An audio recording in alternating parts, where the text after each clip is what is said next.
Hello, hello, hello guys, bon retour sur ma chaîne, j'espère que vous allez bien. Comme vous pouvez le constater, on n'a que le beau temps en ce moment, du soleil, ça fait énormément du bien. Pour ceux qui ne me connaissent pas, moi c'est Claudia, bienvenue dans mon appartement que vous voyez tout derrière.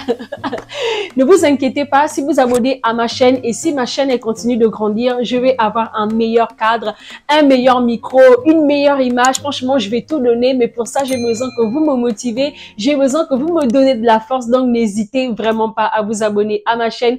Force à vous, beaucoup d'amour à vous, vous qui soutenez des petites chaînes YouTube comme la mienne. En tout cas, ça fait énormément plaisir. Bienvenue dans cette vidéo avec ce nouveau sujet qui divise les familles, ça divise les couples, il y a les disputes partout. Oh mon Dieu, ça divise les gens. L'histoire de la dîme là, ça divise. Mais aujourd'hui, on va en discuter ensemble comme une famille. Hein. Moi, je ne suis pas pasteur, je ne suis pas pasteur, mais avec ma propre expérience, parce que toutes mes vidéos sont toujours basées sur ma propre expérience, mon expérience personnelle. Je sais comment le Seigneur a été tellement fidèle envers moi, juste le fait de donner la dîme et les offrandes. En fait, c'est une culture financière que tout chrétien a en fait dans son église et c'est quelque chose qui vient normalement, pas normalement, ça a des bases juridiques, ça a des bases bibliques. Ce n'est pas quelque chose que les pasteurs ont inventé. La dîme et les offrandes ont des bases bibliques, notamment lorsque vous allez dans le livre des Deutéronomes. Mais je n'ai pas réussi à trouver ce verset, mais je vais plutôt lire le verset sur lequel moi personnellement je m'appuie tout le temps. C'est dans le livre de Malachie, Malachie chapitre 3 verset 10.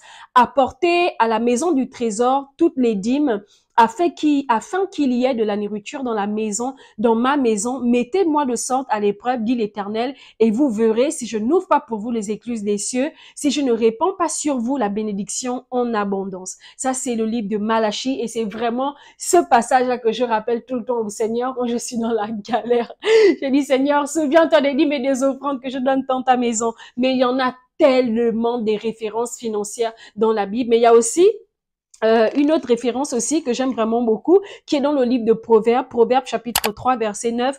Honore l'Éternel avec tes biens et avec les prémices de tout ton revenu. Et le verset 10 dit, alors tes greniers seront remplis d'abondance et tes cuves regorgeront de moules. Donc, il y a énormément de versets, comme je disais, mais il y a également un autre que j'aime vraiment beaucoup. Proverbes, chapitre 11, verset 25. L'âme bienfaisante sera rassasiée et celui qui arrose sera lui-même arrosé. Donc, quand tu as l'argent, là, il faut donner aux autres aussi. Comme ça, tu vas arroser dans la vie des autres. Mais plus sérieusement, avant de rentrer, dans la profondeur vraiment de mes propos, ça ne sera pas très long. Je veux en fait vous rappeler dans le livre le livre de Matthieu chapitre 25 à partir du verset 31 au verset 46, mais surtout du verset 35 au verset 36 où le Seigneur il va parler aux croyants en disant j'ai eu faim et vous m'avez donné à manger, j'ai eu soif et vous m'avez donné à boire, j'étais nu et vous m'avez habillé, j'étais en prison et vous êtes venus me visiter, alors vous rentrez dans le repos de votre maître. Ça, c'est biblique, c'est biblique. Je te donner la dîme parce qu'il y aura les grandes bénédictions derrière. Donc, je tiens donc à rappeler en fait ici que la dîme n'est pas une obligation. Donner la dîme à l'église n'est pas du tout une obligation. On doit être d'accord par rapport à ça. Qu'est-ce que la Bible dit? Que chacun donne comme il a résolu en son cœur, sans tristesse ni contrainte, car Dieu aime celui qui donne avec joie. Dieu aime celui qui donne avec joie. On ne donne pas la dîme avec le cœur noir, avec le cœur angoissé. Non, ça doit venir de vous. Aucun pasteur n'a le droit, c'est écrit nulle part dans la Bible. Personne n'a le droit de vous obliger à donner la dîme. Le pasteur peut effectivement mettre en place, par exemple, la construction de l'église ou alors le social et il demande à toute l'église de participer parce qu'il faut participer. Oui, ça c'est vraiment autre chose. Mais en ce qui concerne la dîme en elle-même, personne n'a le droit de vous obliger à donner la dîme. Donc, Dieu aime les personnes qui donnent avec le cœur, qui donnent avec joie. Le Seigneur n'aime pas les personnes qui donnent par contrainte parce qu'il n'y a pas la bénédiction dans la contrainte. Il n'y a aucune bénédiction dans la contrainte, en fait. Il faut que ça vienne de vous. Il faut que ça vienne de votre propre cœur, de comment vous l'avez résolu, comme disait tout à l'heure le 2 Corinthiens, chapitre 9. Vraiment, de manière concrète, hein, la dîme, c'est donner 10% de votre revenu mensuel ou de votre revenu hebdomadaire, peu importe, 10% de ce que vous gagnez, vous le donnez au Seigneur. Moi, Concrètement, comment je donne la dîme? Je donne la dîme soit au travers de cette enveloppe ou en ligne directement par carte bancaire, mais à mon église. Donc, ça part dans les besoins de l'église. Ça ne part pas dans les poches du pasteur, s'il vous plaît. Ça ne part pas dans les poches du pasteur. La dîme ne doit pas partir dans les poches du pasteur. C'est vrai que le prophète doit être, il y a aussi des versets bibliques par rapport à ça. Le prophète doit être rémunéré pour son travail. Ça, il n'y a pas de problème. Mais la dîme qui rentre dans l'église, en fait, ne sert pas que pour entretenir l'homme de Dieu dans son travail, en fait. Ça aide aussi à faire le social, comme je disais. Il y a des besoins de matériel dans l'église. On achète le matériel pour améliorer les conditions de culte, etc. On met les choses en place. Pour cela, l'église a besoin des finances de son peuple. Dieu a besoin des finances de son peuple. La Bible dit quoi? L'or et l'argent appartiennent à Dieu. Donc Dieu, il a besoin de nous. Il ne va pas descendre du ciel, faire pleuvoir comme la manne à l'époque, faire pleuvoir les billets de 50 € et tout, du ciel comme la manne. Non, le Seigneur passe par des personnes comme toi, comme moi, nous qui sommes croyants, pour pouvoir bénir l'église, pour pouvoir aider les personnes pauvres, les personnes, le social en tout cas. Deuxièmement, je pense à la veuve et à l'orphelin et je ne vais pas le crier sur tous les toits. Il y a plusieurs manières de donner, il y a plusieurs manières de payer sa dîme. Ça peut être quelqu'un qui est dans votre quartier, quelqu'un que vous connaissez, qui est dans le besoin. Vous sentez à cœur que vous voulez aider cette personne. Ça peut être une veuve et ses orphelins. Elle a perdu son mari, elle a perdu le père de ses enfants, n'est peut-être pas présent, il a peut-être abandonné. Dieu aime le social. Jésus lui-même, en fait, il passait beaucoup de temps avec les personnes qui sont en nécessité, les personnes qui sont pauvres, les personnes qui n'ont rien. Le Seigneur lui-même, le social, c'est dans le cœur de Dieu, en fait. Vous n'êtes pas obligé de donner vos dîmes à l'église. Oui, la première obligation, c'est de donner à l'église, mais la deuxième aussi, vous pouvez, pas obligation, hein, mais la première chose, c'est de donner la dîme à l'église. La deuxième chose, c'est aussi de passer finalement en donnant à la veuve, à l'orphelin, aux personnes qui sont dans les nécessités. Pourquoi pas donner à une association qui vous tient à cœur, pourvu que ça serve dans le social, pourvu que ça serve à glorifier Dieu, parce que Dieu passe par la dîme et les offrandes pour faire connaître son nom et pour faire connaître sa gloire. Comment le Seigneur va se révéler aux non-croyants lorsqu'en fait, nous, on est seulement là à crier, oh Jésus, machin, Jésus, mais on voit que dans le quartier, il y a une famille qui souffre, il y a des enfants qui ne vont pas à l'école parce que la maman n'a pas les moyens. On en connaît tous.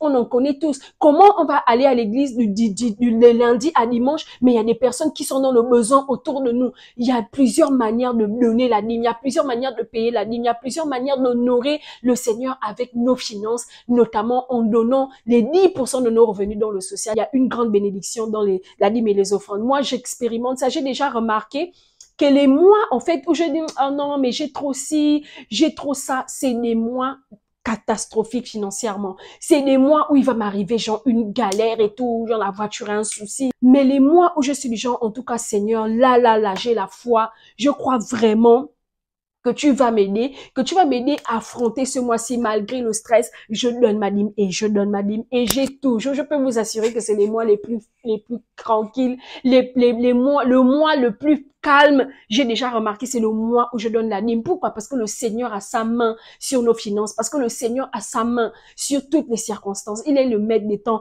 et des circonstances. Je sais que c'est un domaine très challengeant, même pour moi, même qui vous parle. Pour nous, les chrétiens, ça peut être très challengeant, hein, surtout avec l'inflation, avec les différentes charges que nous avons. Il y a parfois des personnes, voilà, qui sont en couple et qui ont, par exemple, 2 000 € de revenus, voire moins. Parfois, des mamans seules avec les enfants. Bref, il y a beaucoup de situations. Et lorsqu'on est chrétien, c'est vrai que le domaine de la dîme et les offrandes, c'est quelque chose qui nous challenge beaucoup. Mais moi-même qui vous parle, ça me challenge moi-même. Mais je peux vous assurer que le Seigneur est véritablement fidèle. Je vais vous raconter mon témoignage dans bientôt. Gardez le calme, mais je vais vous prouver que vraiment le Seigneur honore ce qu'il honore. Il honore nos finances.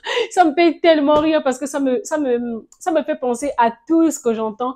Tout et n'importe quoi que j'entends, c'est cette histoire de dîme là. Mais en tout cas, si vous aimez le Seigneur, vous voulez, oui, vous aimez le Seigneur évidemment, mais que vous voulez participer à l'avancement du royaume de Dieu, n'hésitez pas à donner selon ce que vous avez résolu dans votre cœur. Ce n'est pas obligé, l'argent là n'est pas obligé d'aller à l'église, l'argent là aussi peut servir à la veuve et à l'orphelin dans votre famille, à la veuve et à l'orphelin dans votre quartier, peu importe, il faut que ça vienne de votre cœur, en tout cas que le Seigneur vraiment nous aide tous à vraiment arriver, vraiment à donner, parce que c'est tellement challengeant. En tout cas, voilà, c'est ce que je voulais partager avec vous. Je sais pas pourquoi ça me fait trop rire comme ça, parce que je sais qu'il y a tellement de débats sur la dîme dîme et les offrandes, mais je peux vous assurer que moi, le Seigneur me bénit énormément au travers de la dîme et les offrandes. Je vois vraiment sa main. Je vais témoigner, ne vous inquiétez pas, le témoignage va arriver, je vais vous partager mon expérience et je peux vous assurer que le Seigneur bénit vraiment ce qu'il donne pour son œuvre. Donc, en tout cas, que le Seigneur nous aide et que financièrement, on puisse réussir à finalement relever le défi, à relever le challenge et qu'on y arrive. Voilà, tout simplement. Petit disclaimer, moi aussi, ça me dérange un peu d'avoir la télé, la grosse télé. Là, en plus, on ne la regarde même pas, c'est ça le pire, qu'on ne la regarde pas. Mais elle est là, c'est la mienne, donc désolée pour le décor, c'est pas le meilleur des décors, mais comme je vous disais au début de la vidéo, si vous vous abonnez à ma chaîne, si je sens que vous me soutenez dans mon œuvre, ben, je vais pouvoir mettre plus de moyens dans les micros, dans le cadre, dans plein de choses pour pouvoir vous faire plaisir également et que l'image soit meilleure par rapport à ça. Mais pour l'instant, je suis ici dans cet appartement et ça va être le nouveau décor. Donc je vous dis à très très très bientôt et que le Seigneur nous bénisse tous sur la dîme et les offrandes. N'hésitez pas à donner selon votre cœur et que le Seigneur vous le rende au centuple. Je vous dis à la semaine prochaine autour d'une nouvelle vidéo. Que le Seigneur vous bénisse. À très bientôt. Bye.